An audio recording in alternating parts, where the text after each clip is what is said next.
Good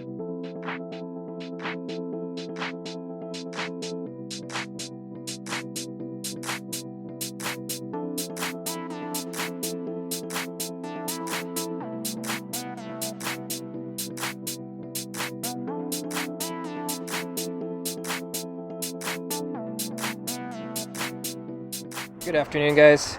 Welcome back. In this video, I'm basically just covering a comparison between the two, the Trueno Edition and the Hakone Edition. Obviously, on paper, there's no difference. They're basically the same car, but there are some differences, and specifically with this Hakone Edition in particular, the owner, as soon as he took it from the dealer, he took it straight to the shop to get it PPF'd. Did some window tint and some other little bits, which I'm going to highlight as well. But I just kind of want to give you a comparison in case you are wondering, well, what is the difference? And if you're considering either or, you can basically see the comparative difference, and I'm going to show you in depth. So let's start with the outside, because we're already here. So I'm going to start on the Hakone. So what's special about this particular one is that he added an aero kit from Max Orido, and if you're not familiar, Max Orido is an OG Japanese race car driver. He has done some best motoring videos and whatnot, and he's one of the guys that I used to watch growing up, racing cars and doing comparison videos. So he has his own shop over in Japan. He created his own product line for numerous cars, and this car he created an aero kit. So I'm going to kind of get in close to the aero kit from this angle so you can see it. It's very, very subtle, and don't mind the tape on the back plate. It's just drying up with the silicone because he opted to not use screws, so it's just drying up right now. But I'm going to start with this rear diffuser. It's just a little add-on. It's not too aggressive, but still very subtle. Try to do a little walk by here. So not too crazy, but just subtle, just enough so that you can get that stylish look. Now, the thing about Japanese kits, I know you're probably going to look it up and find out how much it costs. It is expensive, but this is what you want to keep in mind. The cool thing about the Japanese is that they don't do aesthetics without performance. So when it comes to anything that they do on the outside of the car, they do implement some functionality to it when it comes to aero. I mean, as you can see, this car is pretty aerodynamic. It's very sleek. It's very, like, you can actually see the curves of the car and whatnot. But with intent, obviously, Toyota or Subaru didn't just throw this car together and say, okay, it looks great, let's just send it. They do make sure that it actually functions every little bit with this car. So even here with the side skirt. So it's just an addition. You don't have to replace anything, just like the rear diffuser. It is an addition, and he did have to paint match. So it's up to you if you want to paint match it, and I'll show you how he did it. On that piece, you can leave it the same color if you wanted to, but he thought that it would look best matching it so it didn't stand out too much while keeping the same look of the OEM skirt while keeping the lip kind of next to each other. So not too bad in my opinion. I think it looks great. It's very subtle. It's not so aggressive, but it does look pretty good. And then we got the front lip here. So again, it extends out. You can see where he had it paint matched to get it to kind of blend in with the bumper. He did add a little bit of vinyl. You can see that little, just a little, like a tooth or like a claw. Just because of the dark color of this car, naturally, there's not a whole lot of this kit that will stand out very much, so that's why he opted to do that. But as you can see, I think personally, I'm trying to get my shadow in here, I think it looks great. Again, here's another angle of that front lip. Not too aggressive. It's very subtle. Like when I first looked at the car today, when before I started filming it, I had to take a double take. So I'm like, wait, that is stock? No, it isn't. It's an add-on, but I think it came together nicely. And again, the dark Hakone color. Now, I know some of you are not going to like this color very much. Honestly, because I've been wondering, why do people not like it so much? They're comparing it to the first gen Hakone, and seeing that that's a deep, rich, metallic color. I get it. It's a beautiful color, but I don't think that really takes away from this. This one's a little bit more of a muted green, but it's still, I feel like it's still a nice color. It's just different. It just really depends on what kind of look you're looking for. Do you want something a little bit more flashy and a little bit, I guess, catching your eye, or do you want something that's a little bit more subtle, much more muted in the way of maybe a taste? I guess you can call it more of an acquired, mature taste. I think that's what this is. I think that's the best way to explain it. But do a walk around on this side. The wheels, obviously you can see they're a bronze color from factory. Everything else, as far as performance, the brakes are the same. It still has the sax dampers. The spring rates are the same. Engine, transmission, diff, everything's the same. Nothing changed. I did notice, want to point out, the end caps are black.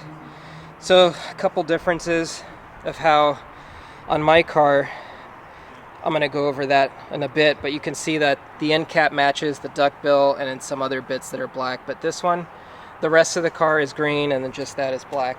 So then with his window tint, it kind of came together, and I think he wanted to keep to the same theme as black and green.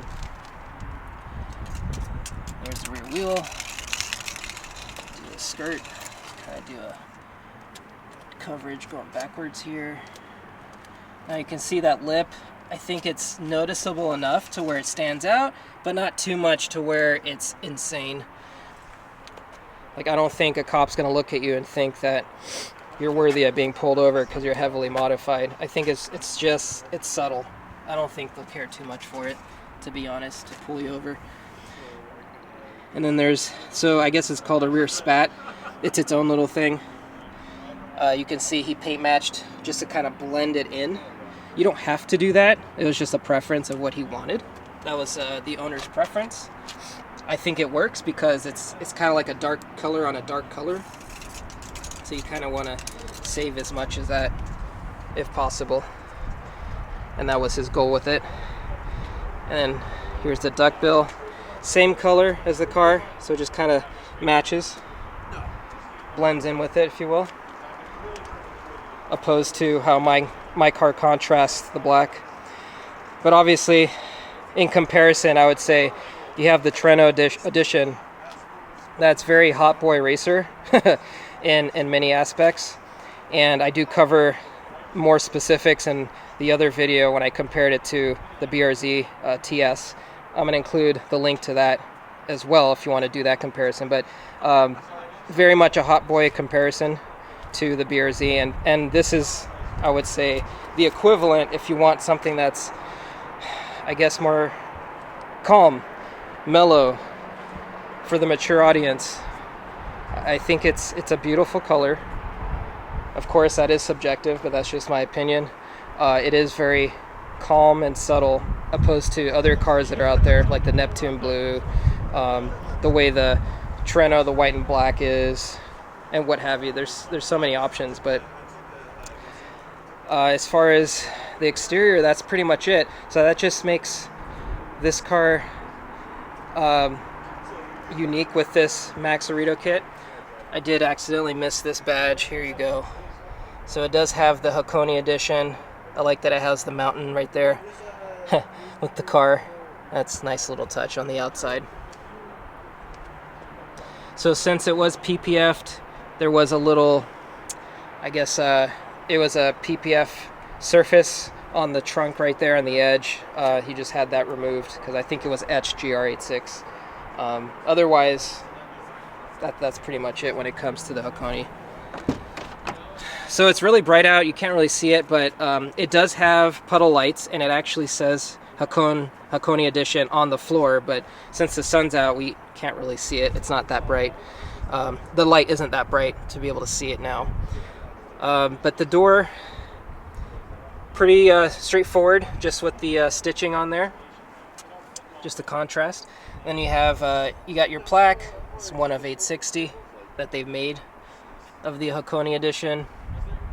He went with a different mat, so it does come with Hakone Edition mats. They are labeled. It has the similar tan brown piping on it on black, but it's cloth and it's material, opposed to how my Trueno was a different material. It's all weather mat, so he figured, you know what, I'm gonna go with this particular brand, all weather mat. I'm gonna deal that myself in Edition. That's the brand, Tux Mat, in case that's something you were seeking yourself. I believe they're made in Canada. That's what the owner had shared. And it is front to back, so you got both mats in the front, passenger and driver, and also in the rear if you have passengers back there. But that's basically the Hakone. As far as color, you got the tan and the black. Seats are all the same, just got a different look to it. I think that's pretty cool. The interior is all the same. Startup, it doesn't show Hakone Edition. That's the same as mine and any other GR86. And the rest of the interior is basically the same. Nothing's changed, just other than your color differences. The shift boot, the e-brake boot. He does have heated seats, same buttons for traction and stability. But the shifter is its own unique guy, if I can get it to focus. Alright. There you go. So, Hakone Edition on the shift knob. Nice little touch. And then the rest of the interior, just a color difference.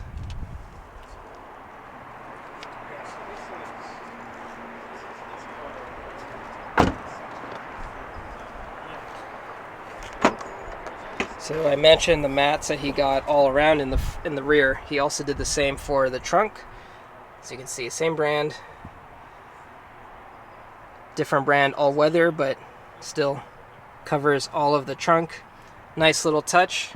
I guess if you don't care for the fabric material that it comes with, it says Hakone on it with the red, sorry, not red, the brown piping on it. I mean, why did they do that? I don't know, but he went ahead and just got his own aftermarket. I think it's a pretty cool addition.